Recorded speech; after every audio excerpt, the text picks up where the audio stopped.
presidente constitucional de la República. Señor presidente y vicepresidente del Congreso Nacional. Señores representantes de los altos poderes constitucionales de la República. Excelentísimo señor nuncio de su santidad, decano del cuerpo diplomático, y excelentísimos señores embajadores y honorables encargados de las misiones diplomáticas aquí presentes. Señoras y señores,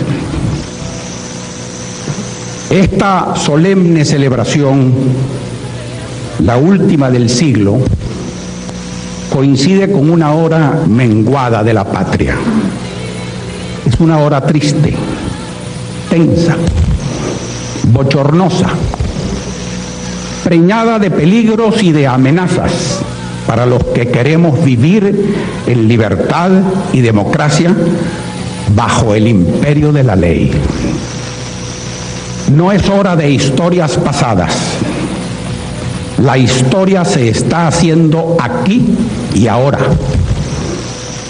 Es la circunstancia la que nos exige seguir el ejemplo de los próceres que firmaron la Declaración de la Independencia, de los que fundaron las bases y sentaron los principios de un Estado constitucional, en el cual la ley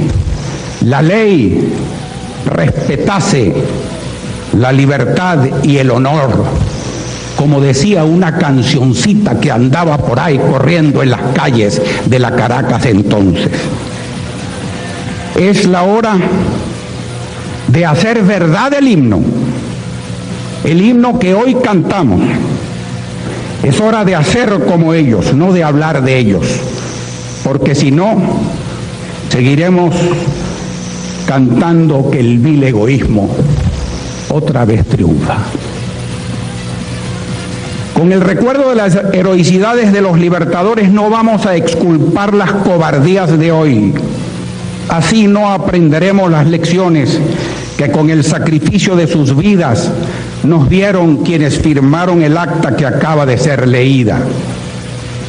Con esa retórica apenas lograríamos anestesiarnos del dolor de las verdades que hoy nos abochornan y que nos han traído donde estamos. Por ese camino no nos vamos a encontrar jamás con nosotros mismos. Los hechos de hoy plantean ante la conciencia moral de los venezolanos de hoy la obligación de hacer algo por lo que hoy amenaza la esperanza de cambiar lo que hay que cambiar. Esos hechos pueden hacer, y si se les deja, van a hacer retroceder a Venezuela a un ayer cuyos atavismos de violencia están latentes y solo falta alguien que los despierte. Y alguien los está despertando. Mañana nadie podrá declararse eximido de responsabilidad si hoy cada quien no asume la responsabilidad que le corresponde, sin egoísmos, sin cobardías. Para las revoluciones que están revolucionando al mundo de hoy, la retórica heroica de las revoluciones de ayer de poco valen. Esa retórica heroica no nos hace más ricos, ni más sabios, ni mejores ciudadanos. No nos consuela de lo que somos con el recuerdo de lo que fuimos. Lo que ellos hicieron ayer no nos exime de lo que nosotros aquí y ahora debemos hacer hoy.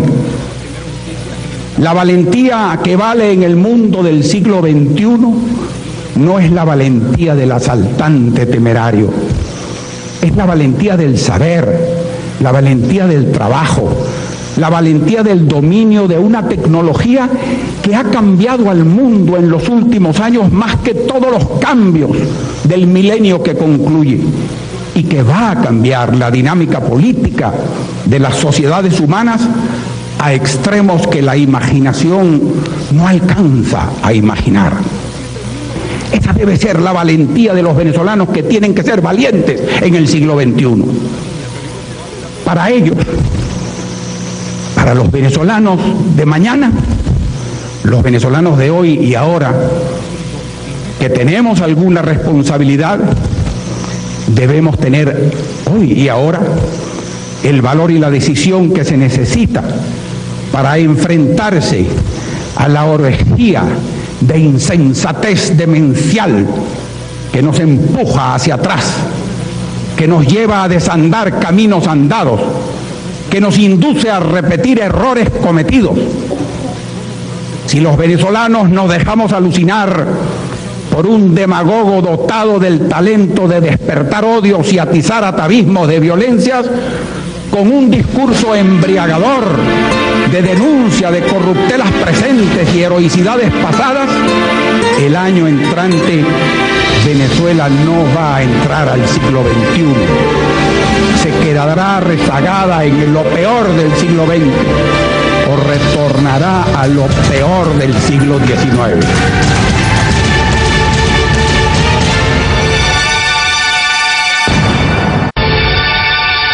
El desprecio que el señor presidente manifiesta por una constitución que le otorga legitimidad a su mandato, pero que él sentenció a muerte prematura, no nos aclara los términos de la constitución de sus verdaderas intenciones, con la cual propone reemplazarla. Por lo pronto, está claro que nadie puede ignorar las repetidas amenazas que el señor presidente ha proferido en contra del Congreso, de la Corte Suprema de Justicia, magistrados, del fiscal y del Contralor de la República, del Consejo Nacional Electoral y de las Fuerzas Armadas. Ni un solo poder constitucional ha sido eximido de sus amenazas, ni uno solo.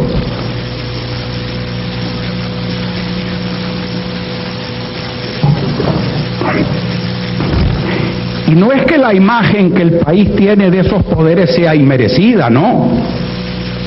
Si hemos llegado a una situación en la cual esas amenazas se profieren sin que el país se ponga de pie para protestarlas, por algo es.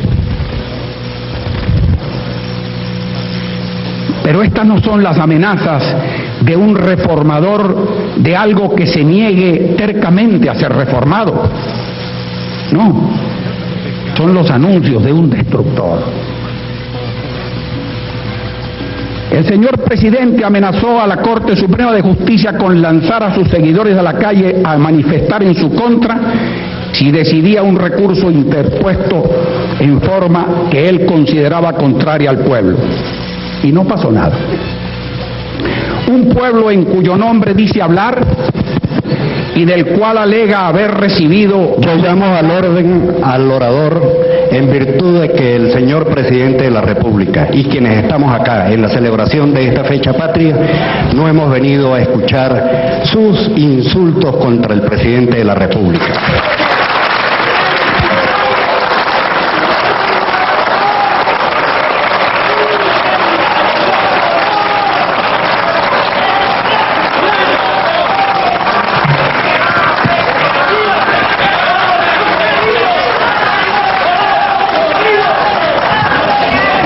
Yo invito al señor presidente de la República, quien ha sido invitado especial a esta sesión solemne del Congreso de la República, a acompañarlo fuera del hemiciclo.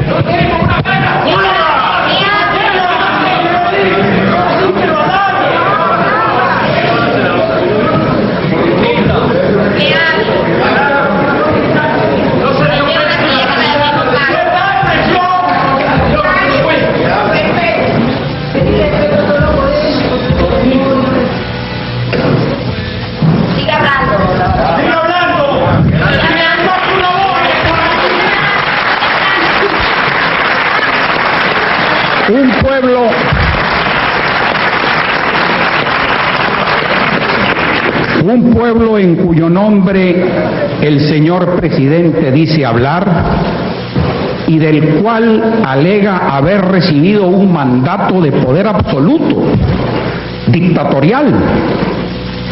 Así lo consignó por escrito en una memorable carta enviada a los magistrados de la Corte Suprema de Justicia.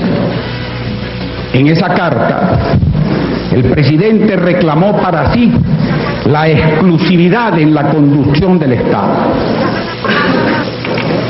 El señor presidente cree sinceramente que el Estado es él, que él es el único representante del pueblo en la estructura constitucional de la separación de los poderes. Cuando la Corte Suprema de Justicia decidió en una forma contraria a lo que él esperaba, el presidente acusó a sus magistrados de estar coludidos contra él y en repetidas ocasiones posteriores los acusó de corrupción. Y no pasó nada. El señor presidente ha instado repetidamente al desacato por la constituyente a ser elegida de los términos del mandato aprobado por los electores en el referéndum, cuyas bases clara y explícitamente le negaron a la Asamblea Constituyente a ser elegida el carácter originario. La Corte Suprema de Justicia ha negado el pretendido carácter originario de la Asamblea. Sin embargo, el señor presidente ha afirmado y ha reafirmado repetidamente que la Asamblea Constituyente va a disolver los poderes, va a destituir a los diputados y senadores, va a destituir a los gobernadores de los estados, tan legítimamente elegidos como él, va a destituir a los magistrados de la Corte Suprema de Justicia y a todos los jueces, y va a nombrar a sus sustitutos porque alega que su origen está viciado, y que esa Asamblea va a derogar, va a modificar, va a hacer leyes, todo antes de aprobar la Constitución y antes de que esta Constitución sea ratificada por el pueblo en un referéndum.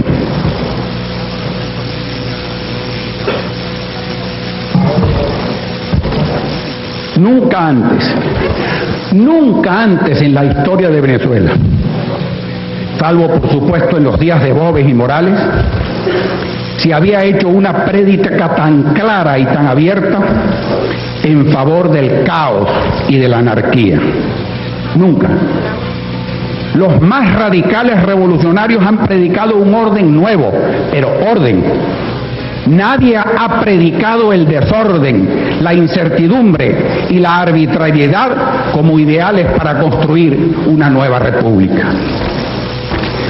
El presidente pretende equiparar la elección de la constituyente con un hecho revolucionario, creador de un gobierno de facto. Nuevamente llamo el orador a orden y deploro profundamente que el Senado y el Congreso de la República de Venezuela, en la celebración de una fecha patria de la magnitud del 5 de julio, haya sido utilizada por ustedes, Jorge Olavarría, por este acto bochornoso que usted nos está haciendo presentar ante la opinión pública y ante el cuerpo acreditado de los señores embajadores. Señor presidente del Congreso, yo estoy haciendo historia. Yo no he inventado una palabra de lo que he dicho.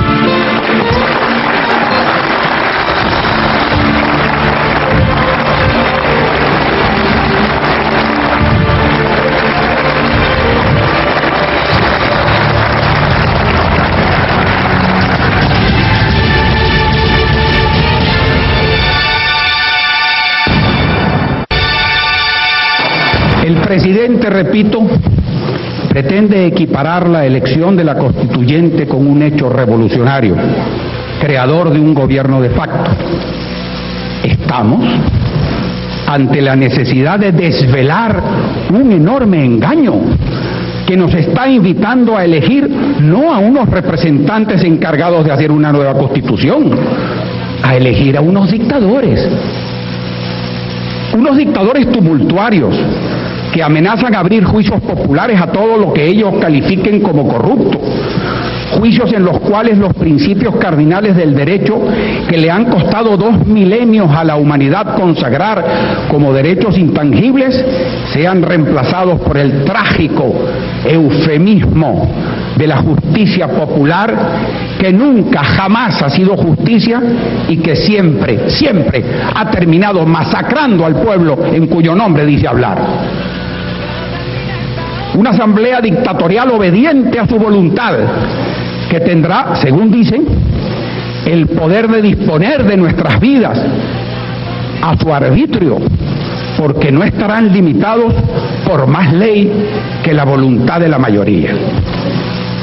Además, el presidente ha instado al Consejo Nacional Electoral a la violación de las bases comiciales para la elección de la Asamblea Constituyente, unas bases que él mismo propuso y que, aprobadas por el electorado en el referéndum, fueron vertidas por la autoridad electoral en un reglamento que ahora el señor presidente se niega a respetar, alegando que puesto que no hay ley que regule la elección de la constituyente, él puede hacer y decir lo que le venga en gana para promover a sus candidatos, así se lo prohíba la ley y las bases comiciales que él mismo propuso y se aprobaron en el referéndum. En esta línea de palabras y de acciones, el señor presidente apoya abiertamente a los candidatos de su parcialidad y para ello hace uso público y notorio de los recursos del Estado. Cuando el Consejo Nacional Electoral le amonesta, el presidente hace burla del árbitro electoral y de la amonestación que recibió y anuncia que seguirá haciendo lo mismo, y lo sigue haciendo. Cuando el Contralor anuncia su decisión de investigar el hecho, el presidente lo ofende y lo descalifica. El hecho es dramáticamente claro, señoras y señores. El señor presidente de la República ha violado su deber de respetar y de hacer respetar la Constitución y las leyes de la República. Nadie lo puede negar. No digo que el presidente ha violado su juramento, porque lo dio en forma harto irregular, al extremo que puede decirse que no juró, como se lo manda la ley. En ese momento calificó de moribunda a la ley constitucional. Y no sé si dijo que juraba respetarla o terminarla de matar. Pero si la respuesta del señor presidente a la pregunta ritual que le fuera formulada fue equívoca, la autoridad que le tomó el juramento lo entendió por dado, cuando le dijo: si así lo hiciereis, que Dios y la patria os premien, si no, que os lo demanden. Pues no lo ha hecho. No ha respetado ni ha hecho respetar la Constitución y las leyes. Por el contrario, ha instigado abiertamente a su desobediencia. Lo ha hecho a los obedientes y no deliberantes miembros de las Fuerzas Armadas. Y como Dios anda muy ocupado en cosas más importantes, y la patria somos todos y no es nadie, alguien se lo debe demandar, alguien. Hace 3 días, en su condición de comandante en jefe de las Fuerzas Armadas, El presidente violó su juramento constitucional de respetar y sostener la Constitución y las leyes. Cuando promovió a 33 oficiales de las Fuerzas Armadas, cuyo ascenso había sido expresamente negado por el Senado de la República, en legítimo ejercicio de su atribución establecida en el ordinal quinto del artículo 150 de la Constitución. Además de esto, que es obvio, y que debe producir acciones inmediatas por parte de quienes están obligados a tomarlas, lo que el presidente Hugo Chávez está haciendo con las Fuerzas Armadas, legal, paralegal, metalegal o ilegal, va a llevar a la destrucción de una de las instituciones de mayor prestigio de la sociedad venezolana. Una institución cuyo nivel de profesionalismo había costado muchos años y muchos esfuerzos llegar a este lugar en donde estaba. La atribución del Senado, ejercida en sintonía con lo que las instancias de evaluación interna de las Fuerzas Armadas habían decidido en relación a los oficiales cuyo ascenso negó, no la inventaron los que el presidente Chávez llama cúpulas corruptas de los partidos, obedientes y no deliberantes. Usted agrega nuevamente un bochorno más al Congreso de la República de Venezuela y a quienes hemos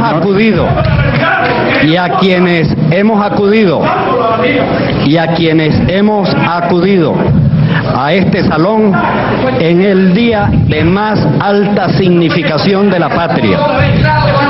Pero los responsables directos de este bochorno, ustedes saben perfectamente bien quiénes son.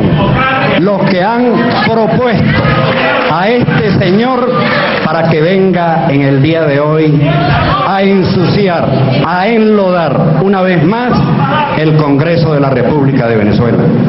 Prosiga, señor Olavarría. Señor presidente, déjeme ilustrarlo, que el primero que propuso y lo introdujo en la Constitución que presentó al Congreso de Angostura la facultad del Senado de autorizar los ascensos fue Simón Bolívar.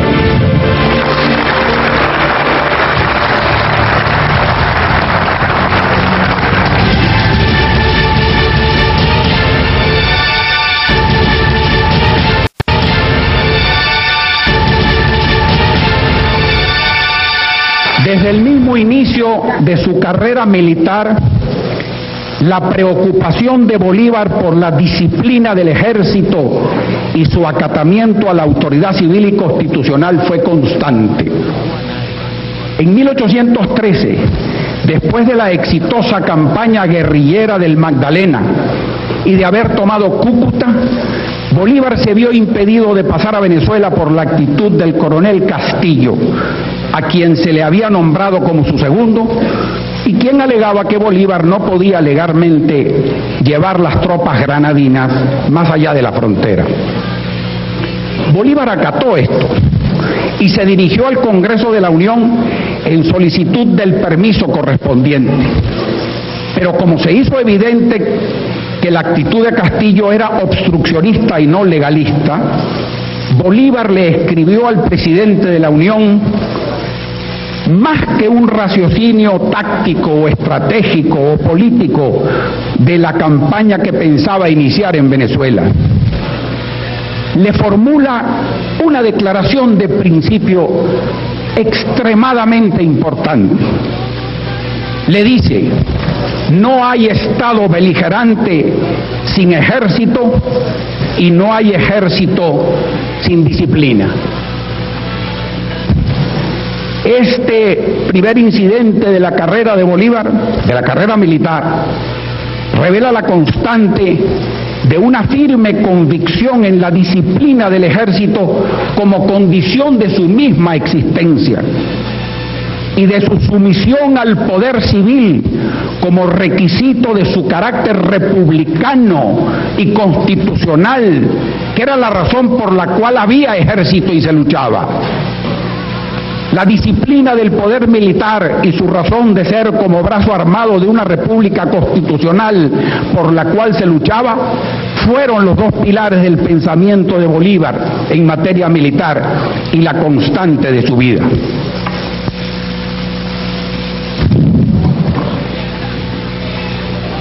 Tras la conquista de Angostura y la instalación del Congreso en 1819, Bolívar presentó el proyecto de Constitución, en el cual, por primera vez en la historia constitucional de Venezuela, se le atribuyó al Senado la facultad de aprobar los ascensos militares en estos términos. El presidente nombra los empleos civiles y militares que la Constitución no reservare. Entre los reservados se comprenden los de coronel inclusive arriba, cuyo nombramiento lo hará el Poder Ejecutivo con aprobación del Senado. Si éste no conviniere en el nombramiento, puede repetir su instancia apoyándola mejor. La resolución del Senado, en este caso, es decisiva. La Constitución de Bolívar estableció por primera vez en nuestra historia constitucional el carácter no deliberante de las Fuerzas Armadas y su jefatura por quien quiera ejerciera las funciones de presidente. Y apartándose del modelo federal de la Constitución de 1811, estableció que la Fuerza Armada era exclusividad de la República y no facultad soberana de las provincias de tener cada una de ellas sus propias Fuerzas Armadas. Ya lo había dicho en 1813 y lo consignó en la Constitución que propuso a la Constituyente en 1819. No hay Estado sin Fuerzas Armadas. No hay Fuerzas Armadas sin disciplina. No hay disciplina sin ley. No hay ley si el jefe de esa fuerza disciplinada y obediente no la respeta y no la hace respetar. Si la ley se rompe por quien tiene la obligación de respetarla y hacerla respetar, se acaba la disciplina, se acaba la Fuerza Armada, se acaba el Estado. Palabra de Bolívar, palabra de Bolívar, así de claro, así de simple. La Constitución de 1830 repitió la atribución del Senado para autorizar ascensos y el carácter no deliberante de las Fuerzas Armadas. Pero la Federal de 1864 omitió esa atribución, la atribución del Senado, y consagró la facultad de los estados de tener sus propias Fuerzas Armadas, al extremo que la Fuerza Armada Nacional tenía que pedir permiso para pasar por el territorio de los estados de la Unión.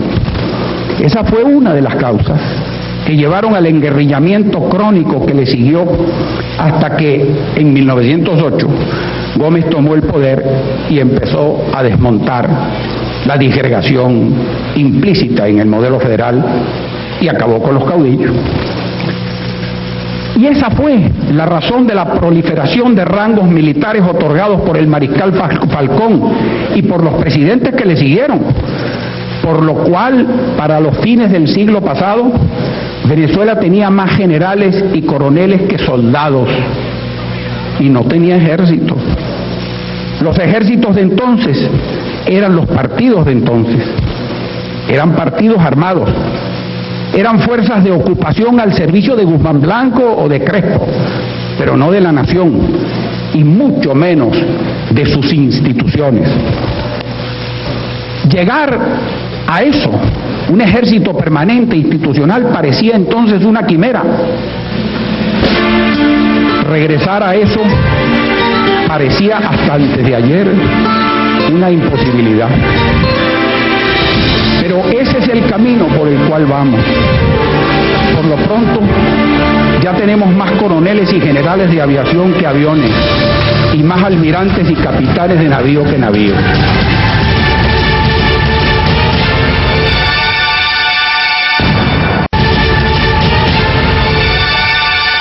La creación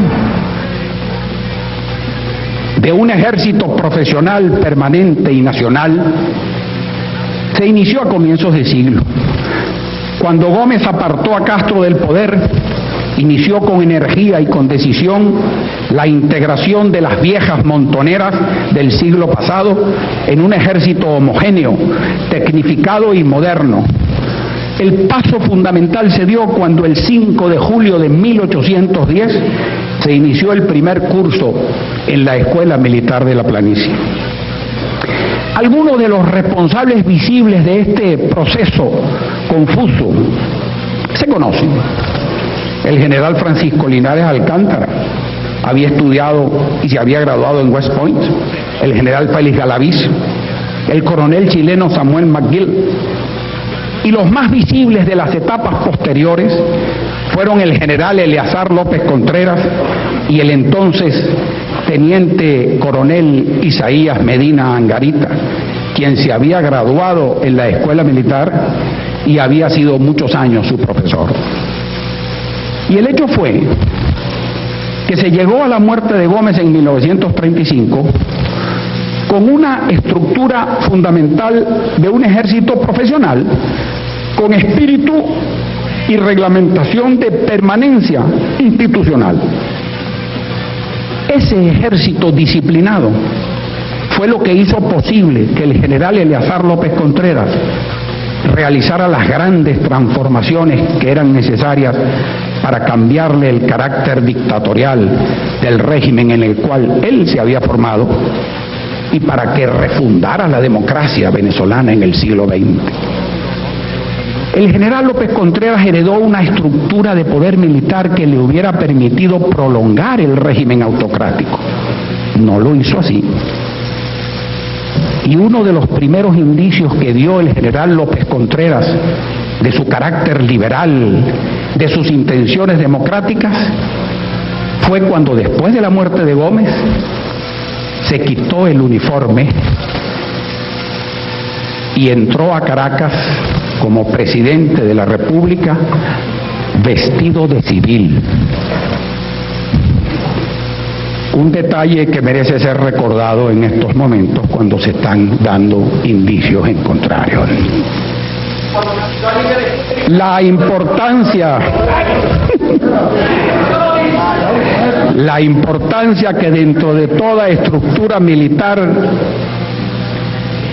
La importancia que dentro de toda estructura militar, tienen procedimientos institucionalizados de ascenso que alejen lo más posible la discrecionalidad en la calificación de los méritos.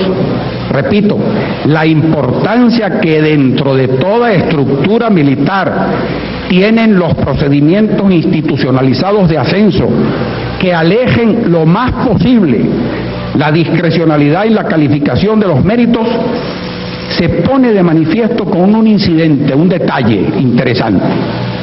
Ese detalle es que una de las principales razones que alegaron los oficiales que formaban la Unión Militar Patriótica, la logia que conspiraba para derrocar a Medina, para conspirar y para derrocar a Medina, era que el general Medina se había negado a retirar del ejército a los viejos generales Prato, Ardila y Matute, que los oficiales de escuela llamaban chopo de piedra, y cuya prolongada permanencia ellos, los oficiales jóvenes, veían como bloqueando su carrera. La Constitución de 1947 fue la primera que consignó lo que puede llamarse la doctrina militar del Estado democrático. Esa doctrina, paradójicamente, fue inspirada y colocada en esa Constitución por los oficiales que derrocaron a Medina Angarita, pero lo hicieron por especialísima influencia de la mentalidad y de la manera de pensar del entonces ministro de la Defensa, teniente coronel Carlos Delgado Salvo, quien en 1946 expresó públicamente su convicción de que las Fuerzas Armadas venezolanas debían ser obedientes, no deliberantes, apolíticas, institucionales y profesionales. Esos principios se consagraron en el capítulo 3 del título 4 de esa Constitución, que estableció que las Fuerzas Armadas eran, cito, apolítica, esencialmente profesional, obediente y no deliberante, organizada para garantizar la defensa nacional, mantener la estabilidad interna y respaldar el cumplimiento de la Constitución y de las leyes. Al principio de la impersonalidad de la institución armada al servicio de la nación, al principio de la exclusividad de las funciones militares incompatibles con otras funciones políticas, y después de ratificar el principio muy antiguo de que la autoridad jerárquica suprema de las Fuerzas Armadas es el presidente de la República, se sumaron los avances que habían sido logrados en el gobierno de Gómez, como eran la exclusividad y el monopolio del poder nacional para mantener fuerzas armadas y poseer armas de guerra.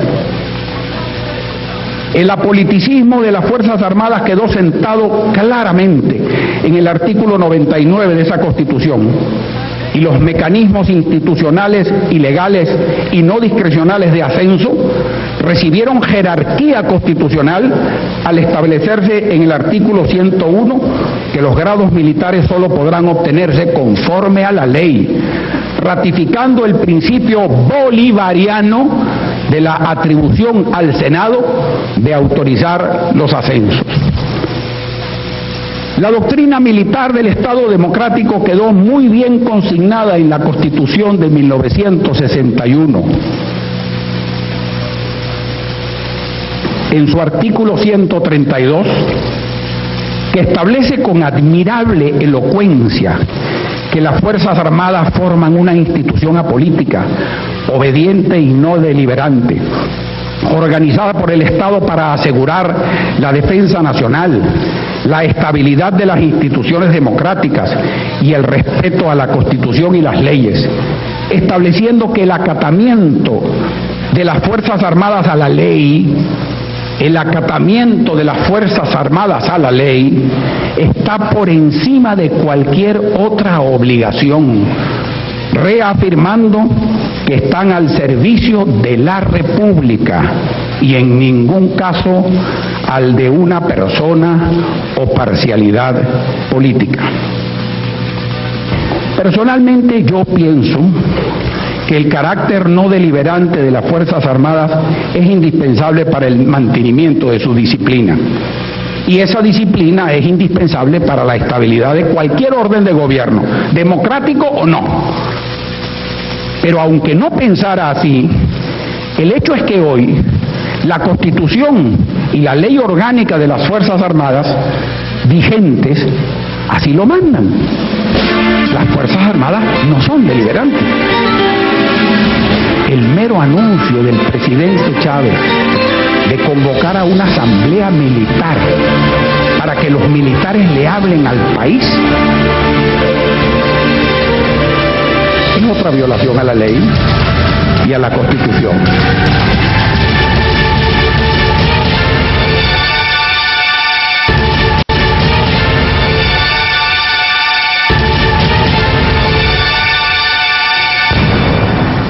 Ha llegado la hora, señores. Ha llegado. Ha llegado la hora, señor Fiscal General de la República, señora magistrada de la Corte Suprema de Justicia.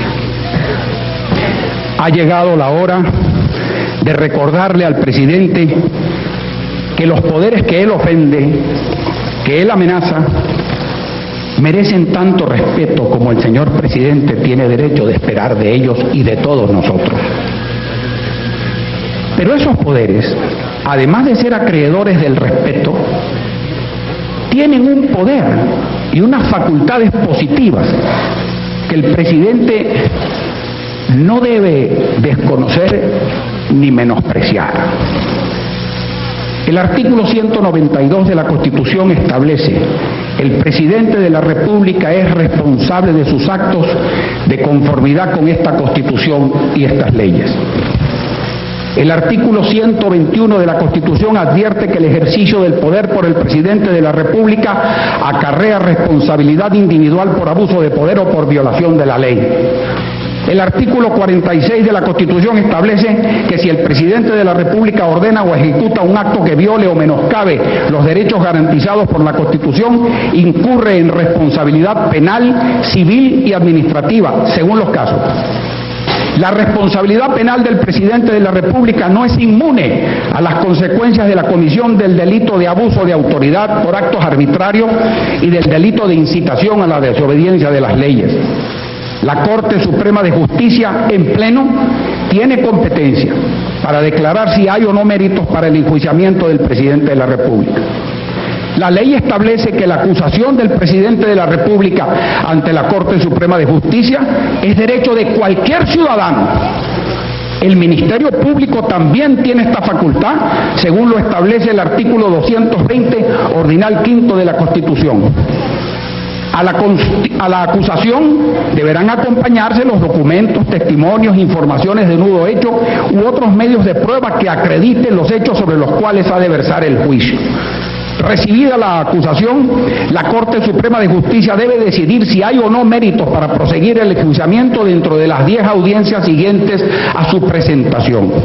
Si la Corte decide que hay méritos, lo debe participar inmediatamente a la Cámara del Senado o a la Comisión Delegada. El Senado está facultado para autorizar, por el voto de la mayoría de sus miembros, el enjuiciamiento del presidente de la República. Hecho esto, el presidente quedará suspendido en el ejercicio de sus funciones, tal como lo establece la Constitución, que está viva y está vigente.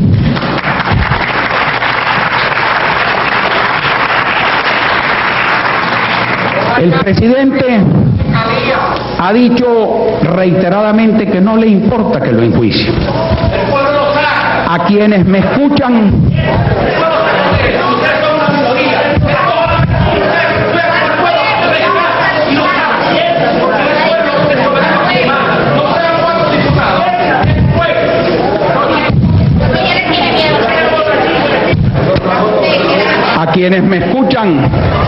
y a quienes no me quieren escuchar,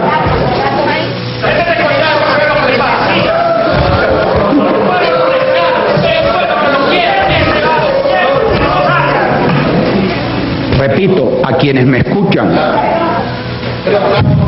y a quienes les compete hacerlo, debe importarles. Si no lo hacen, no será por falta de causales. Antes de venir aquí, medité mucho acerca de lo que en esta hora y desde esta tribuna debía decir. Un viejo y sabio amigo me aconsejó: deja hablar al venezolano angustiado que tienes dentro. Eso es lo que he hecho.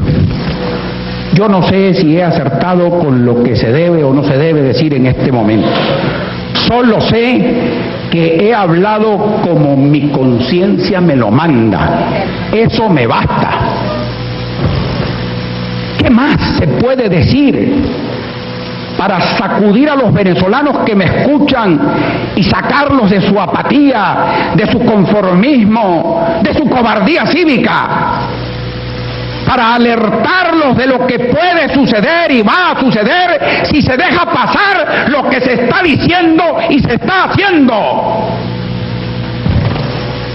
Yo no soy de los que ven en los escasos 2 siglos de nuestra historia republicana una morbosa secuencia continua de fracasos en el empeño iniciado en la fecha que hoy conmemoramos para construir un Estado constitucional. No es cierto que nuestras 26 constituciones sean una prueba de una sucesión constante yo las veo como una secuencia constante de frustraciones. Y de la frustración siempre queda la esperanza que la constancia llevará algún día al éxito. Las frustraciones de nuestra historia están eslabonadas por una sucesión magnífica, gloriosa, de coraje y de constancia en la defensa de los principios democráticos que fueron sembrados en un día como hoy hace 188 años. De no haber sido por ese coraje y esa constancia, Boves habría triunfado. En su día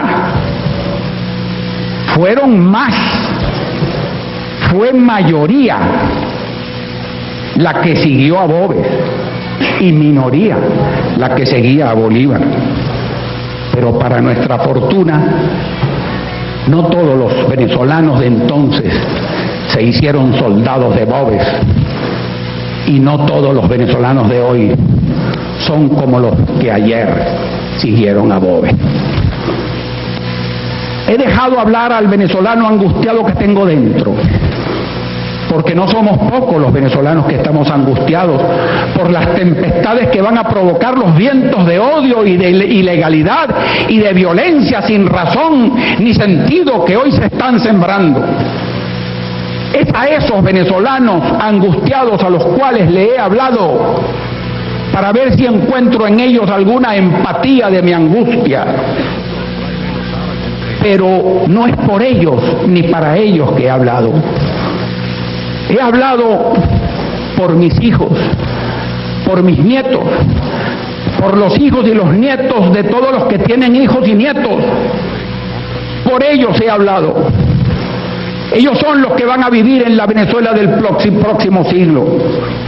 Ellos son los que van a tener que pagar y que cargar lo que hoy hagamos o dejemos de hacer para detener o para dejar pasar lo que tanto daño amenaza.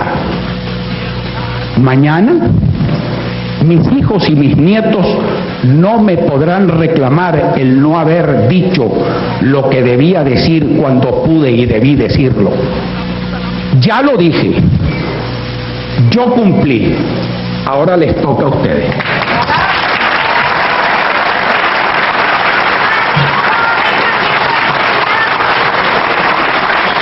Se designa al senador Carlos Canache Mata para que acompañe a su retiro de la tribuna de oradores al señor Olavarría.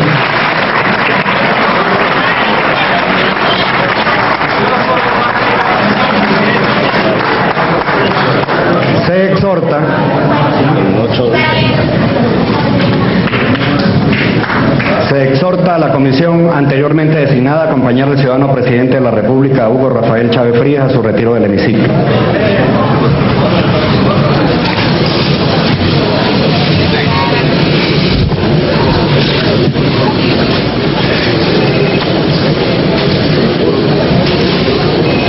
El ciudadano presidente del Senado y presidente del Congreso Nacional. Se cierra la reunión.